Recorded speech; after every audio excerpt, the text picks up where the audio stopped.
If you're used to seeing full displacement explorer yachts on this channel, this one might surprise you. This is the Grand Banks 32, a compact trawler yacht with serious pedigree. Built in Singapore and delivered in October 1978, she's part of a long-standing heritage of seaworthy cruisers known for their solid GRP hulls, teak craftsmanship and timeless design. What's really impressive though is that she's still powered by her original Ford Lehman diesel, a naturally aspirated 120 horsepower engine, and both the boat and the engine are in fantastic condition. From the upgraded cockpit decking to the modernised windows and heating system, this one's been properly cared for and it really shows. If you enjoy this kind of content, don't forget to subscribe. It's one of the best ways to support the channel. And if you've got access to a boat you'd like me to feature on my channel, my contact details are in the video description and also pinned in the comments below. But anyway, let me show you around this classic trawler style motor yacht. As always, I'm really interested to read what you think in the comments. And don't forget to check out my Linktree page where you'll find all of my top playlists in one place, covering explorer yachts, trawler yachts and much more. Every vessel featured on the channel that's currently for sale or available for charter is listed there too, along with plenty of other nautical content and behind the scenes updates. You'll find the link pinned in the comments and also in the video description. This is where it all starts, with a hull that was never trying to be fast, just honest. The Grand Banks 32 is a full displacement trawler with a hard chine configuration and a shallow keel, designed for directional stability and predictable handling in a seaway. That boxy profile isn't just for looks either, it means better volume distribution above and below the waterline, which translates to smoother motion and less roll at displacement speeds. She rides on her waterline rather than over it, and for long range, low speed cruising, that makes a big difference. So let's jump on board. I'm going to film around the upper deck first, up on the Flybridge, and then we will go inside and take a look around in there. Now the current owner actually replaced the teak in the cockpit. Just down there you can see it does not have the original teak on it, but being 47 years old you'd be very surprised if it did. The sea railing extends all the way around the cockpit with a cap rail on there, of course. This is the ladder that leads up onto the Flybridge. You can see we've got plenty to grab onto around the superstructure as well when we walk around. Over here just on the transom we have some storage space down there. And you can see down in the port and starboard sectors of the stern here, we have some scuppers down there as well. And if I just peer over the transom, you can see we've got a small platform down there as well. Back in the cockpit, underneath here, we have a really good sized storage space. So I'll lift this up. There we go. So somewhere where you can keep all your lines, your fenders.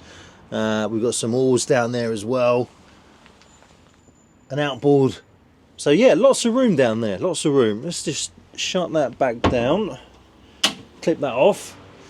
Over here we have a bench, so you can sit on here, but you can also store some more stuff in there as well, hoses, lines, whatever you want. We'll walk up to the bow along the starboard side deck, so we'll jump up here. It does have a non-slip coating on here as well. But look at that, Grand Banks 32.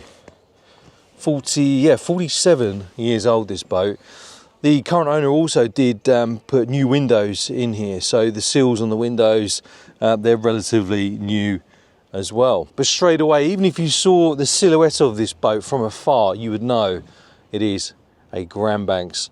Moving out onto the bow, we've got this raised section of the superstructure, giving us more headroom down below. Grab rails again on here, and we have a skylight just over there. That has also been replaced as well, relatively recently. And then moving forward, we have the slight flare out on the bow here, and our anchor set up and chain and windlass. Now last time I saw one of these I called it a bowsprit, and someone corrected me and said you only get a bowsprit on a sailing yacht, so fair play. Let's spin around, I'll show you the superstructure.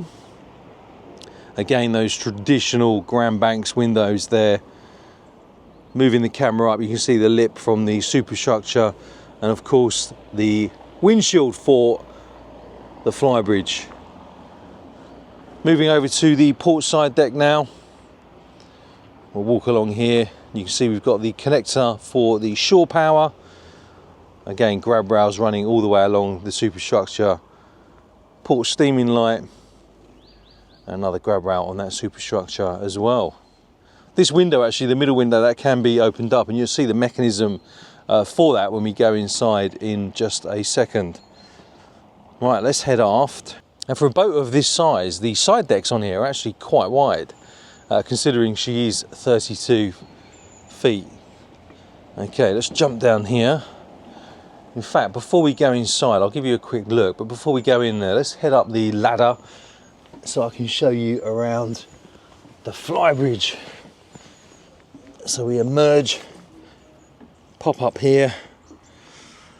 The deck on here as well, so rather than having a teak deck up here, the owners actually put a lot of time and effort into putting a completely different material on here, which is non-slip. But it gives you an idea when you think that, you know, the boat's nearly 50 years old. A lot of Flybridges of today's kind of ilk that you see around no doubt took some inspiration from this kind of layout. You have the helm position over there on the starboard side, traditional kind of ship's wheel. Have the throttle control lever and the gear selector for the single engine. And then we have the RPM gauge, voltage meter, pressure and engine temperature just down there, with some other switches just over there on the right. They are for the steaming lights, it looks like. And of course, we've got that windshield up here as well. Some cup holders just down there to my left. And a control just over there for the bow thruster. But yeah, decent amount of seating here. And I think if you were sat up here as a guest, if I come over here and sit on the port side, look, you are right next to the action. Just one little look over the side there and you can see the water rushing past you as you're underway. But I do like the feel and the setup of the seating up here. It really makes you feel connected to your surroundings, that's for sure. Okay, right, let's jump up. I'll open this for you just so you can have a look in there. Some storage that goes all the way forward, so you can cram lots of stuff in there, that's for sure. Now I'll move around, show you the mast here. You can see, if I bring the camera up, we've got the radar reflector right at the top of the mast up there. Very important safety feature, even when you're coastal cruising, having a radar reflector on a boat like this. Now this mast, some people ask when I do these videos, is the mast used as a primary means of propulsion, for want of a better word? Well, it's not. On this boat, the sail setup on here is actually used to help stabilise the boat. Having said that, you might get an additional knot, maybe knot and a half, if it's all rigged up correctly. But yeah, spotlight's just over there. And you can see when we pan down, you can see that the mast can be lowered as well. So it's a perfect boat, really, for handling inland waterways. And a good amount of space up here. You can get a table up here, some freestanding furniture. Another couple of seats facing aft over there on the right hand side, and also on the left hand side as well. But very compact, but also very well laid out. Okay, let's spin around. I'm going to go back down the ladder. Now, rather than going down the ladder the traditional Royal Navy way, I'll have to spin around and do it slightly differently. So I don't fancy my chances of navigating down this ladder going backwards without grabbing onto something. I could end up in a bit of a mess on the floor. So there we go. Okay, let's have a look just out here before we head in there. Big old window there, look, over on the right as well. Small threshold as we step up into the saloon. And there we have it. Seating area over here on the left with some storage underneath. Table just next to it. And some L-shaped seating over here on the right hand side. But like I said, when we started the tour, I mentioned about the windows had been recently replaced. And that's what you'd expect really of a boat of this age, nearly 50 years old.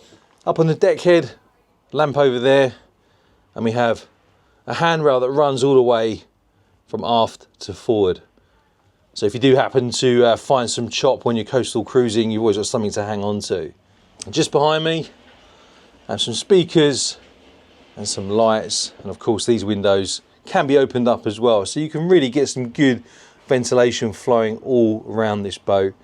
And just down here we have the original notification of purchase. Look at that. So Grand Banks 32, she was called Tissam when she was launched. Date of delivery October 1978. As you can see on there, the engine Ford 2715E.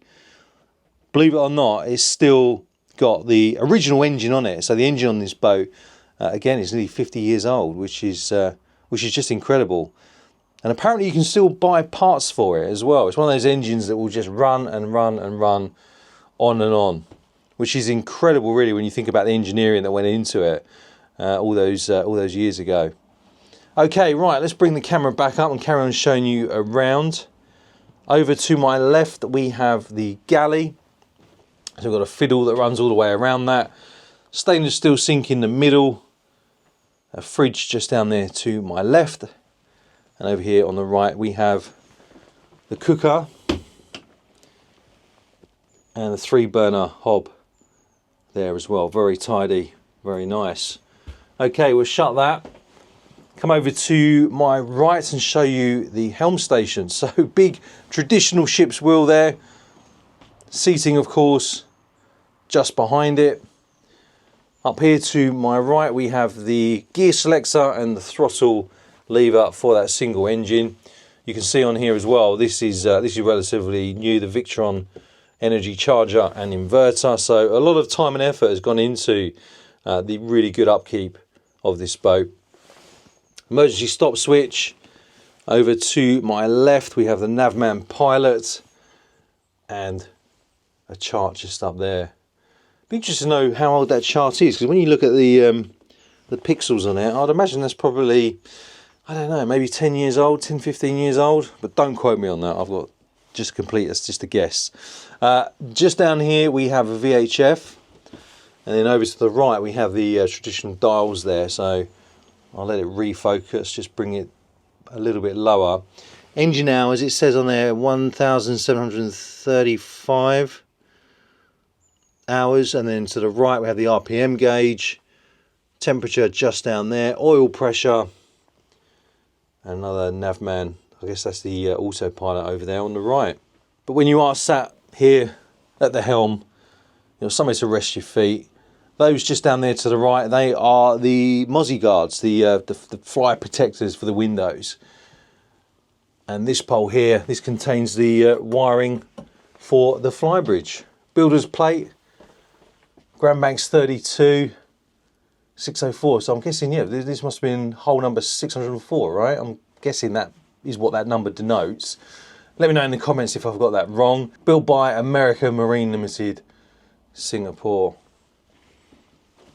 And just down here, we have access to all of the various switches, the bilge pump, battery monitor, shore power selector, engine panel power, anchor lights, all there.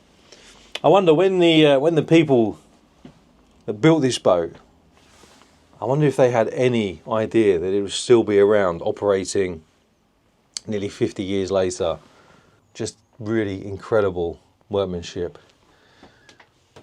Okay, so here we have obviously the mechanism where you can use to open up the window there. So you kind of lift this up and just wind that forward and backwards, or sorry, tighten it up with that there, and you can just move it forwards and backwards to get some ventilation in here.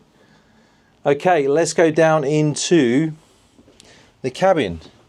So as you'd expect, a single cabin on this boat, we do have a V-berth set up here, some storage just underneath both sides of the V-berth. Up here to my right, see the window. Now this all has been insulated in here as well, so behind that panelling you have got some insulation down here, because GRP boats, if they're not insulated, they're going to get very chilly when the weather turns cold, but this one has been insulated. Again, it just goes back to what I was saying earlier on about the amount of time, effort and money really that the owners over the years have spent on this beautiful boat. She's been well looked after and she's been well loved, that's for sure. A skylight up there, and then just over here to my left we have some storage. Pop that open, you definitely fit quite a lot in there. That goes all the way back over there, and that door leads into that compartment as well. And then behind me, pop this open, we have the wet head. So a window just over there with some blinds, decent amount of space to keep all your toiletries on, big mirror there, and just to the right is where we have the shower with some more storage space underneath. But again, very well looked after. Okay, right, let's come back out. I'll shut that door. And let's head back up into the saloon, because of course you're going to want to see the engine, the original engine, the one that was installed when this boat was built in 1978. I'll put that on there. I'll lift this one up. I'm sure many of you have been on boats that are probably a lot newer than this and have looked in the engine bay and have been shocked by what you've seen in terms of how some engine bays have been kept and maintained. But this one, look at it. You'd never know from looking in here, other than the engine, that this boat was built in 1978. So the batteries down there. You can just see the mould for the shaft looking aft there. But look at this, the original engine. By the way, as a thank you to my channel members, I've put together an exclusive bonus video where I chat with Mark, the listing broker from De Valk, about this boat in a bit more detail. We go over some of the key features and history before firing up the engine from a cold start. If you would like to become a member and access this and other behind the scenes content, just click on the channel member button on my Linktree page or head to my YouTube homepage and join from there. A big thank you to all my current members. Your support really helps keep the channel going. The original 120 horsepower 4-cylinder diesel engine is well known for its simplicity, reliability and quite clearly its longevity. It's freshwater cooled via a heat exchanger system, which was replaced in 2015, and she runs a traditional shaft drive setup with a stainless steel shaft and Volvo shaft seal. Battery management and charging is handled via a Victron multi-compact unit with AGM house batteries installed in 2023. There's also a separate battery for the Vitus bow thruster, which is a 75 kgf unit. Altogether, she carries 884 litres of diesel, which is about 233 US gallons, split across two main tanks, plus a 60 litre day tank with an electric transfer pump, which is roughly 16 US gallons. Freshwater capacity is 410 litres or around 108 US gallons. Cruising speed is around 6 knots with a fuel burn of 6 litres per hour, giving her an estimated range of around 900 nautical miles depending on conditions. Top speed is 7.5 knots, but this boat was always designed to go the distance, not chase it.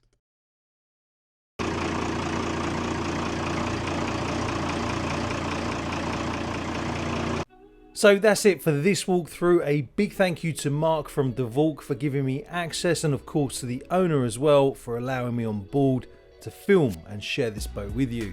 At the time of uploading, this Grand Banks 32 is registered as sale pending, but if you'd like to see which boats I've featured that are currently for sale, I've got a dedicated section on my Linktree page. You'll find that linked in the video description and pinned in the comments. If you enjoyed the video, don't forget to give it a like, hit subscribe, and if you've got access to a boat you'd like me to feature, get in touch. My contact details are below. Thanks very much for watching, and I'll see you on the next one. Until then, fair winds and following seas.